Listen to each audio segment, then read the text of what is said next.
Planning to deposit a check using the SoFi mobile app and wondering about your deposit limit? Knowing your mobile deposit limits is important for large deposits. In this guide, I'll show you how to check your SoFi mobile deposit limit. To check your SoFi mobile deposit limit, open and log in to the SoFi mobile app. Navigate to the section where you typically make mobile deposits, often labeled Deposit Check or similar. Before initiating a deposit, the app usually displays your current daily or per deposit limit. Alternatively, you can often find this information within the app's Help, FAQs, or Account Details sections.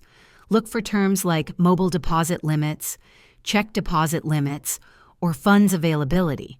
Finally, if you can't find the information within the app or need a higher limit, contact SoFi customer support.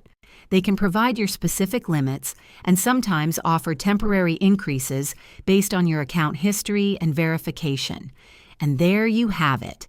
Checking your SoFi mobile deposit limit is easy.